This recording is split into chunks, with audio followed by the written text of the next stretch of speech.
The numbers don't add up. How can a direct domestic flight between two cities cost $400, but when it's split into two flights, the price suddenly becomes $150 cheaper? It's a trick airlines have been pulling for years, but one man figured it out. Now the airlines are going scorched earth, and you are in their crosshairs. How does this loophole work? Why are airlines losing sleep over it? And is this just the tip of the iceberg when it comes to corporate pricing games? I'm Josh, and on today's episode of the Infographic Show, we're exposing the truth about the booking site airlines don't want you to use. Aktarer Zaman uncovered a flaw in airline pricing, one that could save you hundreds, and it all comes down to one thing: hidden city ticketing, throwaway ticketing, skiplagging. Different names for an incredibly simple loophole buried deep inside airline pricing logic. A direct flight from one airport to another can cost far more than a flight with a connection, sometimes by hundreds of dollars. So if you want to save money, all you have to do is book a flight with a layover in the airport you actually want to end up in, and then simply skip the second leg of the journey. You've arrived at your destination at a way lower price than if you booked a direct flight. But why would a direct flight cost more than one with a longer connection flight? Because the system isn't built for logic, it's built for leverage. Airlines know one thing about you: you hate inconvenience. Connections mean missed gates, delays stacking on delays, sprinting across terminals. So when the demand for nonstop flights spikes, airlines quietly raise the price and people pay. The second is a little something called the hub and spoke model. Instead of flying people directly between smaller cities, airlines route everyone through mega hubs they dominate. That lets them control traffic. Aktarer Zaman found the cheat code to screw those airlines back. Now they want to destroy him for it. Zaman's innovation was skiplagged.com. He's not a thief, a rogue, or a hacker. He's just a man who identified a loophole in the algorithm that was exploiting customers. He collated the publicly available info about flight fares in a place where everyone could see it. Any of us with enough time and effort could do what Zaman did. He was just savvy enough to do it for us when he started the website in 2013. Skiplagged searches for flights where the layover is cheaper than the destination. It highlights the glitch the airlines hoped that no one would notice. You book the ticket, you get off at the layover, and you skip the last leg. You've cheated the system. Of course, there are always risks to using a technique like skiplagging, but we'll get to that in a minute. If you're thinking of using the hidden city exploit like a pro, there are two risks you need to keep in mind. First, your flight might get rerouted to a different layover airport. Second, you can only skip the last leg of the trip. If you try to use the hidden city trick by missing the first segment and plan to catch the second, you have wasted your money. Airlines automatically cancel the rest of your itinerary if you don't show up for the first flight. So, to successfully skip leg, your real destination has to be the layover, the last ticketed stop. On paper, it's legal. In practice, airlines treat it like a crime. In Zaman's own words, all he's really doing is exposing pricing inefficiencies. Air travel expert Scott Keyes thinks it's absurd that airlines have such a problem with people taking advantage of the loophole, saying you can throw away half of your pizza or walk out of the theater midway through the film. Why then should we be required to take every leg of a flight itinerary? When you put it like that, it feels kind of absurdly unreasonable to disagree. But when has a huge corporation ever avoided the chance to be absurdly unreasonable before? This is when the lawsuits started. In 2014, United Airlines and Orbitz hit it with a major lawsuit. They were seeking $75,000 in damages for lost revenue. In case you were wondering, in 2014, United made a net income of over $1.13 billion. This was a little more than an attempt to bully and intimidate Skiplagged into shutting down. It backfired spectacularly. Skiplagged was able to settle with Orbitz, a fare aggregator, out of court. United Airlines didn't even get that. The judge threw out the whole case. Skiplagged did more than just keep on chugging, it actively got bigger. For United and Orbitz, it might have been the dumbest move they could make. The lawsuits took skiplagged.com from a niche money-saving website to an international story. Donations poured in from people who saw it as a David versus Goliath fight. In all likelihood, more people were using this elite cheat code than ever before. The airlines that had tried to shut it down were seething with rage. And that meant one thing: the legal assassination attempts kept on coming. In 2021, Southwest Airlines tried to enter the ring. It was a swing and a miss. Skiplagged was able to easily settle and keep on running. Again, just like before, it got another boost from the Streisand effect. Even more people discovered the site. And it still wasn't over, not by a long shot. In 2023, American Airlines was going in for the kill.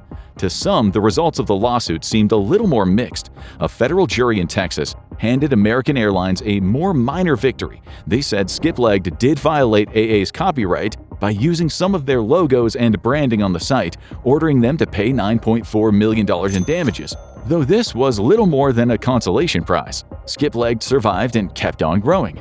The practice won't stop with one company or any number of frivolous lawsuits. The fact is, airlines are screwing you over with deceptive pricing techniques every time you fly. It was never about airlines versus skiplagged.com. It was always about airlines versus you. Some ultra-budget airlines like Ryanair make you print off your boarding passes at home or hit you with extra fees when you try to check in. Airlines call add-ons like these ancillary revenue. They charge for checked luggage, seat reservations, premium seats, food and drinks, early check-in, and priority boarding. U.S. airlines are making over $30 billion a year in ancillary revenue alone. That's money that could have been yours. And this is just the tip of the iceberg. Fuel surcharges were introduced in 2004, additional costs imposed on the customers to account for rising costs in fuel. But they'll still gouge you even if the fuel charges are going down. You're paying extra for assigned seats, for legroom, for extra overhead storage space for your carry-on. They even pad arrival times. All of this is actually worse for Americans. After COVID-19, a massive 60% single-year surge in travel demand hit airlines that had aggressively cut their fleets, sending prices up by 25%. Even though airlines have reached their pre-COVID flight capacity, they have found ways to keep charging us outrageously high premiums. When looked at on a base fare per mile basis, American flights cost as much as 3 times their European equivalent. If you're wondering why, it's because America doesn't have the same open sky laws as the EU.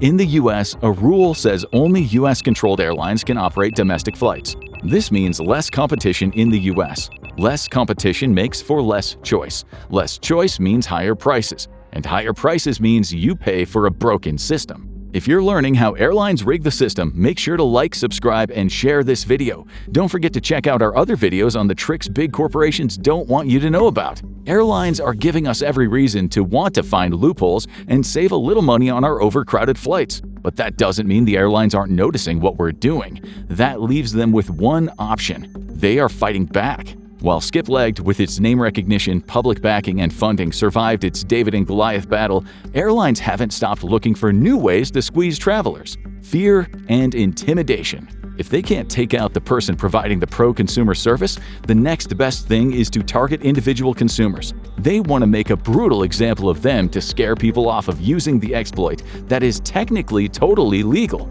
And there is no denying that when you actually look at these tactics, they are pretty terrifying. Picture this scenario.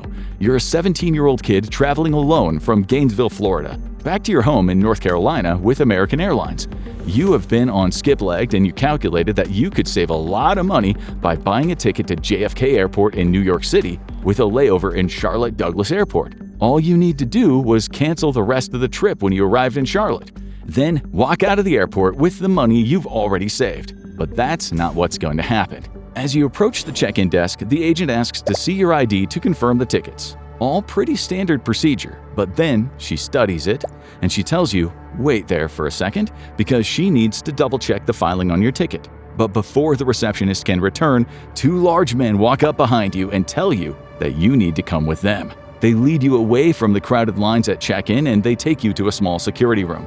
The whole thing makes you feel like a criminal, even though you haven't committed a crime. But these 2 guys aren't cops, they work for the airline, and they're questioning you about your travel plans. Of course, you tell them that you're headed to New York City, so they start to ask you where you're staying in New York, who you're meeting there, and what you plan to do. Eventually, you crack under the pressure and you tell them the truth. You're skiplagging to go back home to Charlotte.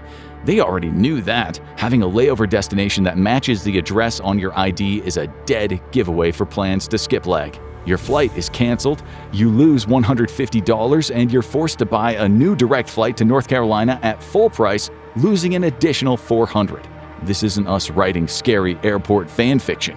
This really happened. In 2017, 17-year-old Logan Parsons was stranded at the airport in Gainesville and harassed by American Airlines employees for trying to save a little money on a domestic flight. He was slapped with a 3-year ban from the airline for something he had been doing for years without any problems.